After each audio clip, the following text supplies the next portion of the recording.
সুসন্ধ্যা সকলকে। বাংলায় যারা যুক্তবর্ণ উচ্চারণ করতে পারছো না কিংবা জ ফলা র ফলা এই উচ্চারণগুলো নিয়ে একটু সমস্যা রয়েছে, তাদের জন্য আজকে একটা সুন্দর ট্রিক নিয়ে এসেছি। এই ফর্মুলায় আমরা যুক্তবর্ণ কিংবা জ ফলা র ফলা সহজেই উচ্চারণ করতে পারবো। প্রথমে আমরা আসি যুক্তবর্ণগুলোকে কিভাবে লিখব এবং সূত্রের সাহায্যে কিভাবে তা আমরা উচ্চারণ করব।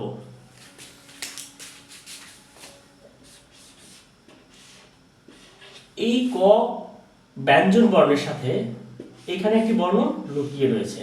যদি আমরা এটাকে খুঁজে বার করি তাহলে জানি ক প্লাস এর সাথে ব রয়েছে, কিন্তু ক ব নতুন শিক্ষার্থী কখনোই এর উচ্চারণ সঠিকভাবে করতে পারে না। ক ব এমন বলে, কিংবা কয়ের সঙ্গে এই র ফলা যুক্ত থাকলে অনেকে এটা বুঝতে পারে না কি, যদি ভেঙে দেওয়া হয় তবে এটা র আর এর আকার হয়ে যায় র ফলা।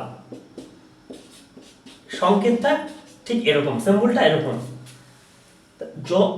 যুক্তবর্ণ এবং র ফলা আবার কিছু ক্ষেত্রে দেখা যায় কয় জ ফলা।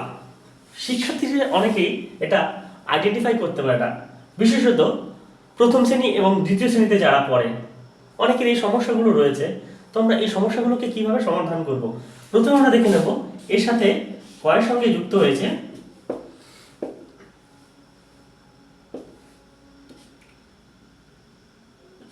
এই অন্তস্তীয় জ ফলা, যাকে আমরা একটি মাত্রা এইভাবে লিখতে পারি।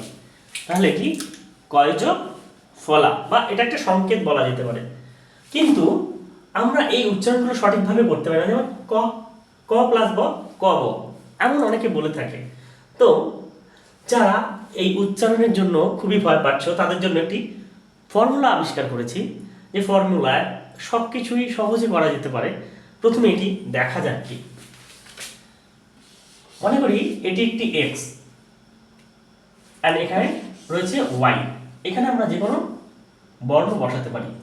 এখান থেকে আমরা অ্যারোর সাহায্যে যাব ডান দিকে এবং সেখান থেকে ফিরে আসবো ওয়াই এ। এখানে আমরা এই জায়গাটিকে এ কিংবা বাংলা এর সঙ্গে লিখব। এইবার প্রথমে আমরা এই যুক্তবর্ণটি উচ্চারণ করব, কিন্তু আমি কয়ের সঙ্গে ব উচ্চারণ করব না, এই জন্যই কারণ এই উচ্চারণ আমি অলরেডি বলে দিয়েছি। তাহলে আমি এখানে প্রথমে ক নিলাম আর এই নিচে ল নিলাম। তাহলে মূল যুক্তবর্ণটি হবে এটি। কিন্তু শিক্ষার্থী বুঝতে পারবে ক নিচে ল রয়েছে, কিন্তু উচ্চারণ কিভাবে করবে অনেকে উচ্চারণ পারে না, বলতে আটকায়। তাদের জন্য এই ট্রিক্সটা। তাহলে আমরা এই ট্রিক্সটি কিভাবে ব্যবহার করব দেখি। ক এ ল, এটা প্রথমে আস্তে আস্তে বললাম আমরা বোঝার জন্য। ক এ ল, ক এ ল, ক এ ল। এইবার এইটাকে আমরা হালকা করে বলবো, অল্প করে বলবো, তাহলে উচ্চারণ বেরিয়ে যাবে। ক এ ল, ক এ ল, ক এ ল, ক এ ল। এটাকে আমরা কম বললাম, তাহলে উচ্চারণ বেরিয়ে গেল ক এ ল। এইবার এটা যুক্তবর্ণ দিয়ে শেখালাম।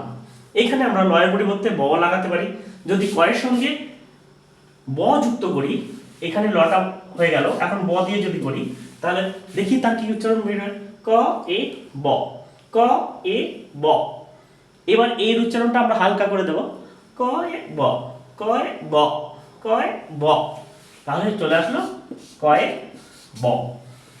এইবার আমরা যুক্তবর্ণের যতগুলো সংখ্যা আছে এইভাবে ফেললে আমরা তার উচ্চারণ সহজেই বার করতে পারবো। এইবার আমরা রফলা দিয়ে দেখি একটা কিভাবে রফলা দিয়ে এর উচ্চারণ বার করা যায়। আচ্ছা, কয়ের সঙ্গে রফলা ছিল তাহলে কয় রফলা হলো, কিন্তু আমি চাইছি যেহেতু কয় রফলা আমি আগে বলে দিয়েছি তাহলে উচ্চারণটা নতুন কিছু করা যাক। তাহলে কমচ আমি এটাকে ব করে দিলাম, আর এইখানে এই জায়গায় আমি ওয়াই জায়গায় রফলাটা বসিয়ে দিলাম।